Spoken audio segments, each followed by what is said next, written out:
இன்றைக்கி அமாவாசைக்கு முதல் நாளாக நம்ம பார்க்கவிருக்கும் மிக சக்தி வாய்ந்த ஒரு அம்மன் கோயில் ஸ்ரீ அங்காள பரமேஸ்வரி அம்மன் ஆலயம் மேல்மலையனூர்.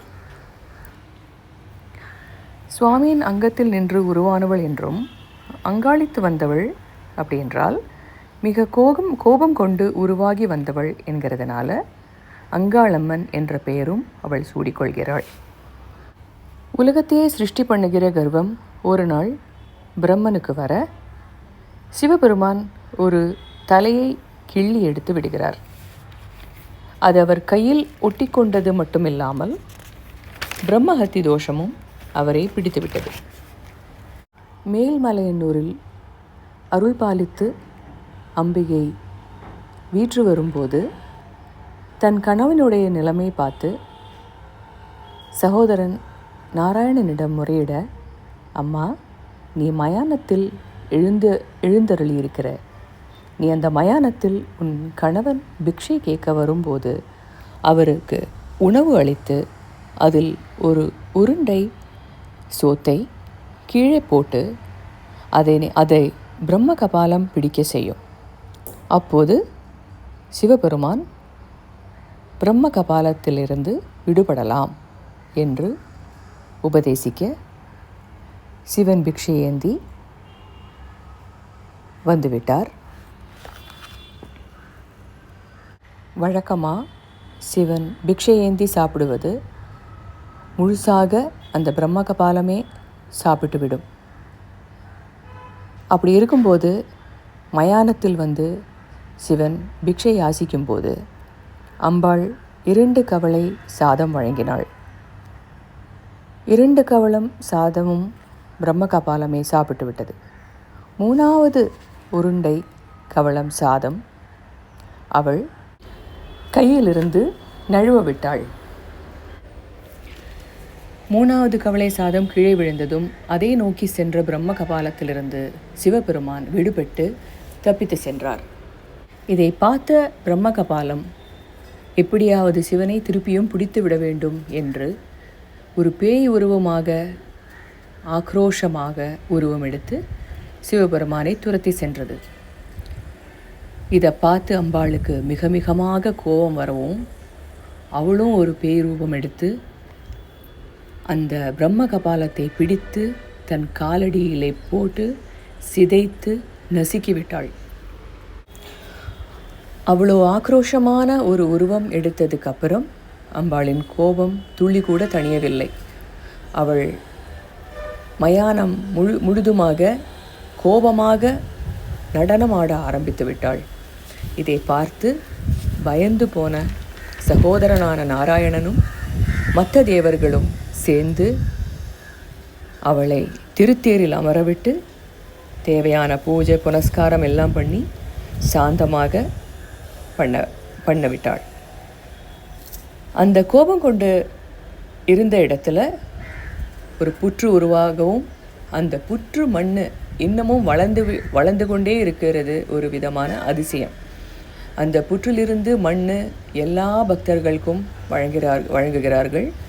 அது எத்தனை தடவை அந்த புற்றிலிருந்து மண் எடுத்தாலும் அது திருப்பி வளர்ந்துக்கிட்டே இருக்குது. அது கொஞ்சம் கூட குறையவில்லை அப்படிங்கிறது ரொம்ப அதிசயமான ஒரு விஷயம். அந்த பிரசாதம் உட்கொண்டால் தீராத தீவினைகள் எல்லாமே தீரும், எல்லா நோய் நொடியும் ஒழிந்து போகும் என்று பக்தர்கள் நம்புகிறார்கள்.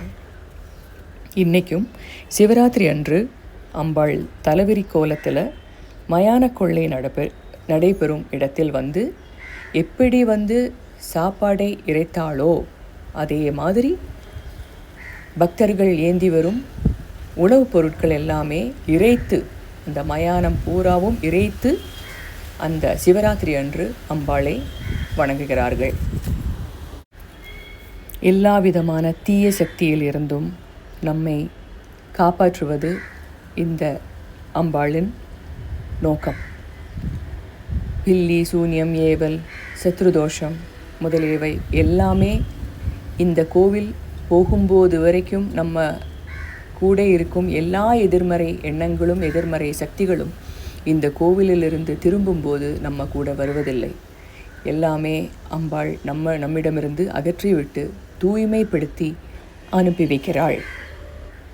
அதற்கப்புறம் அந்த பக்தர்களுக்கு எல்லாருக்குமே ஒரு கவசமாக அவள் காவலாக அவள் இருந்து பரிபாலிக்கிறாள் என்பதும் சிறப்பான நிதர்சனமான ஒரு உண்மை. அமாவாசைக்கு முந்தின நாளான சிவராத்திரி அன்று ராத்திரி இந்த கோயிலேயே தங்கி விடுகிறார்கள். அவள் தேரில் மயானக்குள்ளே நடப்பது கண்கொள்ளா காட்சி. ரொம்பவும் கூட்டமாக இருக்கும். நிறைய பக்த ஜனங்கள் பல்வேறு இடங்களிலிருந்து அம்பாளை தரிசனம் செய்யறதுக்காக வருகிறார்கள். அதிலேயும் மாசி மாத சிவராத்திரி மிக மிக விசேஷமானது. எல்லா விதமான தோஷங்களையும் நிவர்த்தி பண்ணுறதுக்காக மக்கள் பலவிதமான கஷ்டங்களோடு மனமுருக அம்பாளை வேண்டி இந்த பிரச்சனைகளிலெல்லாம் எல்லாம் விடுபட்டு நல்வாழ்வு பெறுகிறார்கள்.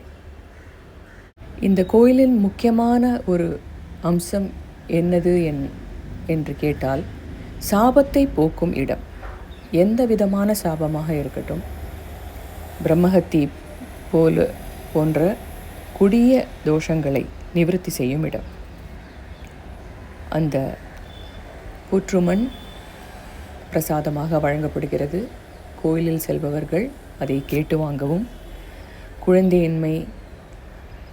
குழந்தையின்மையால் அவதிப்படும் தம்பதிகள் அம்பாளுக்கு தொட்டில் கட்டி குழந்தை பாக்கியத்துக்காக பிரார்த்தனை செய்வது வழக்கம். மனமுருகி பிரார்த்தனை செய்தால் 11 நாளிலிருந்து 41 மண்டல காலத்துக்குள்ள நல்ல செய்தி சேரும். இங்கேயே அம்பாளுக்கு துணையாக இருந்து செயல்பட்ட பாவாடராயன் என்கிறவர் ரொம்பவே விசேஷமான ஒரு துணை தெய்வம். எல்லா தீய சக்திகளிலிருந்தும் விடுபடுறதுக்கு இவரை பிரார்த்தனை செய்வது விசேஷம். எல்லாரும் இன்னைக்கு சிவராத்திரி முடிந்த வரையிலும் கோயில் உள்ள தரிசனம் பண்ண முடியவில்லை என்றாலும் அந்த கோயில் பிரகாரத்துக்குள்ளேயாவது அமாவாசையில் ஏதாவது ஒரு நாழிகை இருப்பது எல்லா குடும்பத்துக்குண்டான எல்லா தோஷங்களையும் சாபங்களையும் கஷ்டங்களையும் போக்கி நிவர்த்தி செய்து நம்மை முழுமையாக தூய்மைப்படுத்தி வாழ்க்கையில் சந்தோஷமும் நிம்மதியும் சௌபாகியமும் உண்டு பண்ணுவாள். அதனால் எல்லோரும் இந்த கோயிலுக்கு வாங்க, வழிபடுங்க. மிக சக்தி வாய்ந்த அம்மன். உங்கள் பிரச்சனைகளை எல்லாம் அம்மையிடம் முறையிடுங்க. அவளால் தீர்த்து வைக்க முடியாத பிரச்சனை எதுவுமே இல்லை என்று தெரிந்து கொள்ளுங்கள். அப்பேற்பட்ட சிவபெருமானியே ஒரு பிரச்சனையிலிருந்து காப்பாற்றி பிரம்மஹத்தி தோஷம் போன்ற கொடிய பாபத்திலேருந்து மோசனம் பண்ணின தாய். நாம் எல்லாம் அவ குழந்தைகள். நம்ம பிரச்சனையை போய் சொன்னால் கண்டிப்பாக தீர்த்து வைப்பாள். எல்லோரும் வாங்க, அம்மனை தரிசனம் பண்ணுங்க. அம்மனின் அருள் எல்லாருக்கும் கிடைப்போமாக. நன்றி, வணக்கம்.